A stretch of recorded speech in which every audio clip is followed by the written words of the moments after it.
Hey everybody, it is time for chapter 16 of the Trumpet of the Swan. Chapter 16, E.B. White's book, The Trumpet of the Swan. And for today, Louis is headed to Philadelphia. So he's been in Boston. So if you've been checking a map while we've been reading this book, you're gonna have to find a new place now. And that would be a really good thing to do, is to trace on the map where are all the places Louis has been. He's headed to Philadelphia. I know, because that's the title of the chapter. Now, before we get into it, here's your terms for today. Popularity, farewell, bagatelle, which is a term I'm not even that familiar with, pinioned, and the last term is a moment from history. And so it has capital letters because it is the name of a special event. It's the Constitutional Convention. All right, you can pause the video if you want to write those down. I would very much encourage you to keep a notebook of these because you're going to have so many great terms by the time you're done. All right, I'm going to jump right in to reading chapter 16, Philadelphia. Louis worked all the last week of September for the Swan boatman in the Boston Public Garden. He was a great success and was becoming famous. On Saturday, the boatman paid him $100 in cash, which Louis placed carefully in his money bag. The boatman, after paying the first night's bill at the Ritz-Carlton Hotel, decided to let Louis sleep on the lake instead of in the hotel, and this suited Louis better. He slept with the ducks and geese on the lake, floating gracefully on the surface of the water, his head tucked under his wing. Louis took good care of his trumpet. He kept it polished, and once a week he cleaned the spit out of it. I know, because my kids play instruments, that is something you have to do. You have to take the mouthpiece off and you have to drain it. And Sarah plays the tuba, so she even has another place on the tuba that she has to drain because it gets spit in it from your mouth. It sounds kind of gross, but that's what happens. Okay. He learned new songs whenever he could by listening to people's radios and by attending concerts. He was very good at remembering music he had heard. He was really a natural-born musician, or, in his case, a natural-hatched musician. One song he liked was Beautiful Dreamer, Wake Unto Me. Whenever he played it, he thought of Serena, and always when he finished it, the passengers on the Swan boat clapped loudly and cheered. Louis liked applause. It made him feel happy. Right, next page. On some afternoons at the end of the day, people gathered on the shores of the lake to listen while Louis played taps. It was a peaceful scene, a memorable, I can't talk today. It's been that way since this morning when I was recording the lesson plans for today. My mouth is just all tied up. It was a peaceful scene, a memorable hour. The Swan boat had never enjoyed such popularity or made such a lot of money for the owner, but Louis knew that the boats would not run all winter. In a few days, the boats would be hauled out for the season to wait quietly for the arrival of spring.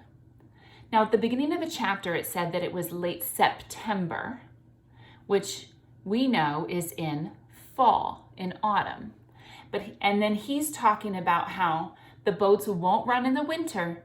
They're going to put them away and wait for the arrival of spring. Now, Boston is colder than North Carolina, and I can tell you that in Boston, you can't be out in parks on boats in the wintertime. Yeah, so that's the timeline. That's what's happening. One day, when Louis was waiting for the boat to take its passengers aboard, a Western Union messenger boy appeared on a bicycle. "I have a telegram for the Swan," he said.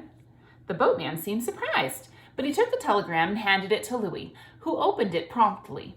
It was from a man in Pennsylvania. The message said, "Can offer you $500 a week for nightclub spot. 10-week engagement. Please reply."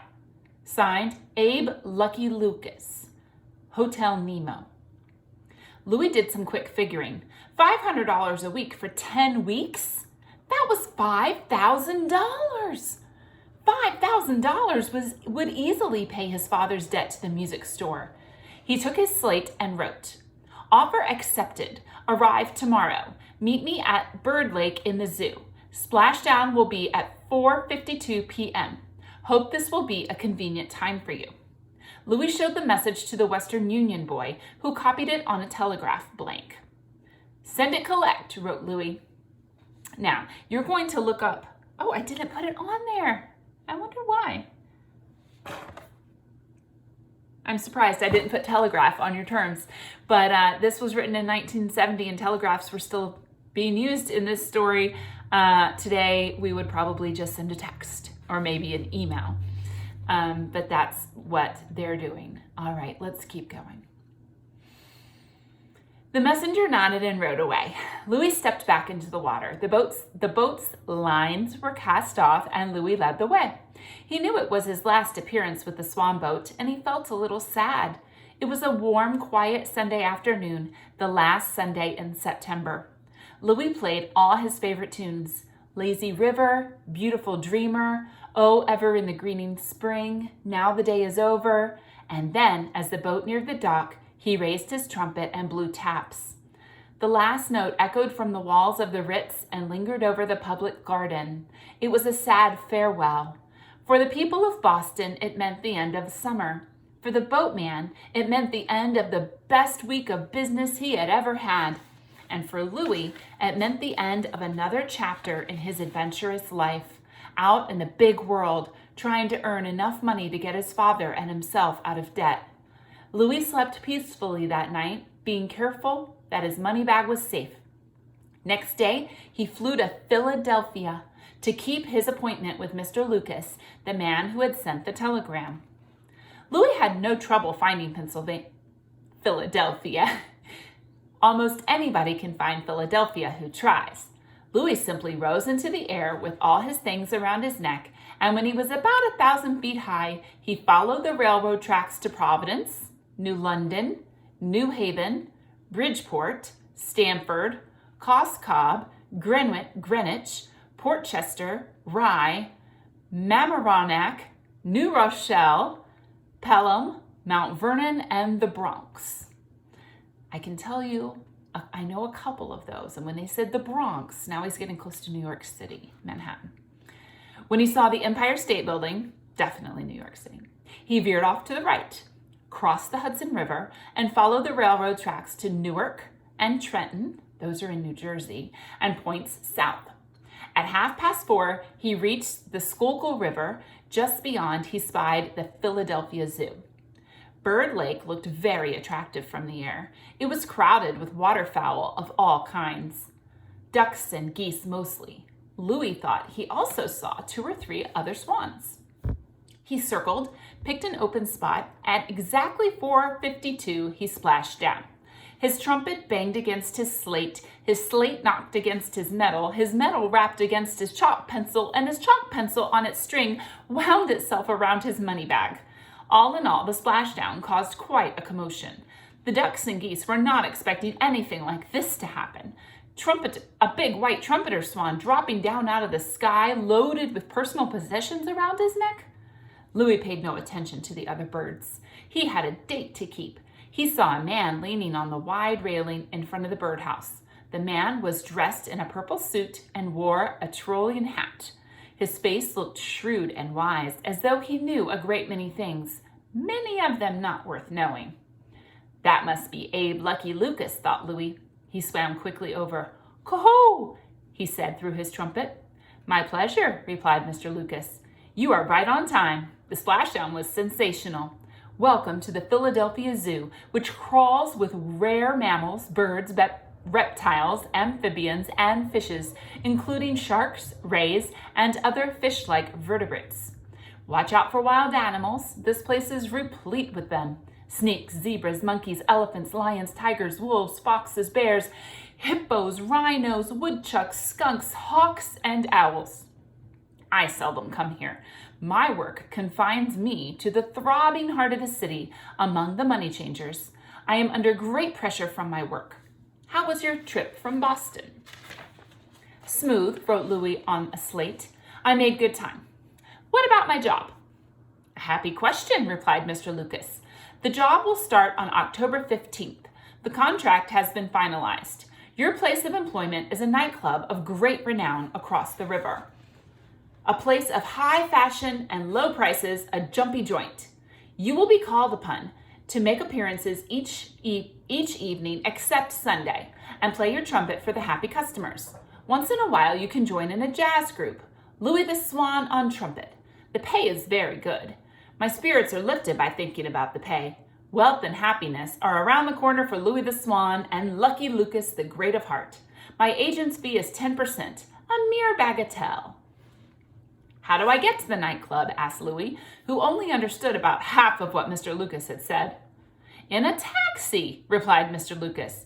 Be at the north entrance of the zoo, Girard Avenue, and 34th Street at 9 o'clock on the evening of October 15th, a night that will live in memory. A cab will await your pleasure and will transport you to the club. The driver is a friend of mine. He, too, is under pressure from his work. Who's going to pay for the cab? Asked Louis on his slate. I am, replied Mr. Lucas. Lucky Lucas, the generous of heart, pays for the cab for Louis the Swan. And by the way, I see that you're wearing a money bag and that it's plump with moolah. I suggest from the kindness of my great heart that you turn this money bag over to me for safe keeping during your stay in Philadelphia. A great many thieves and pickpockets. No, thank you, replied Louis. I'll keep the money bag myself. Very well, said Mr. Lucas. And now there is one other small matter I must bring to your attention. Most of the birds that swim on this luxury lagoon have undergone surgery. Candor compels me to tell you that the tip of one wing is usually removed by the management, a painless operation popular with zoos the world over. Pinioned is the word for it, I believe. It detains the water bird and prevents him from leaving the narrow confines of this public park and rising into the air. Because when one wing is shorter than the other, the balance of the bird is upset. His attempt to take off would be crowned with failure. In short, he can't fly. Sensing in advance the revulsion you would feel toward having the tip of one of your powerful wings removed, I approached the man in charge of birds and laid before him a proposition. He has agreed not to clip your wing. It is arranged. He is a man of honor. Your freedom of movement is assured. You will not be pinioned. But in return for this great favor on the part of the management of the Philadelphia Zoo, you are to give a free concert here at the lake every Sunday afternoon for the people of Philadelphia, the peasantry, who come here to refresh themselves. Is it a deal? Yes, wrote Louis. I will give a Sunday concert. Good, said Mr. Lucas. Farewell for the nonce. Be at the north entrance at 9, October 15th. A cab will await you. Play well, sweet Swan. You will be the finest thing that has happened to Philadelphia since the Constitutional Convention of 1787. Louis didn't understand this, but he nodded goodbye to Mr. Lucas and swam off toward the island in the center of the lake. There he stepped ashore, straightened his things, preened his feathers, and rested. He was not sure he was going to like his new job. He was not sure he liked Mr. Lucas. But he needed money badly, and when you need money, you're willing to put up with difficulties and uncertainties. One good thing about the whole business was the zoo itself. It seemed like an extremely nice place in spite of what he had heard about having your wings clipped. Louis had no intention of having his wings clipped. I'll sock anybody who tries that on me, he said to himself. He was pleased to see so many other water birds. There were many kinds of ducks and geese. In the distance, he even saw 3 other trumpeter swans. They were old residents of the lake. Their names were Curiosity, Felicity, and Apathy. Louis decided he would wait a day or two before making their acquaintance. Bird Lake had a fence around it. When the night came for him to start work, Louis polished his trumpet, put on all his things, flew over the fence, and landed at the north entrance. He was there promptly at 9. The taxicab was there waiting just as Mr. Lucas had promised. Louis got in and was driven away to his new job. That's the end of the chapter. And here's a funny picture of Louis in a taxi cab. Pretty funny, huh? Well, I wonder how things are going to go for Louis in Pennsylvania. I'm so glad he's not going to get his wings pinioned, because that would not work for him at all. That's it for today. Tomorrow is chapter 17. And do you want to know what the title of chapter 17 is? Serena. We'll have to see what happens. See you then.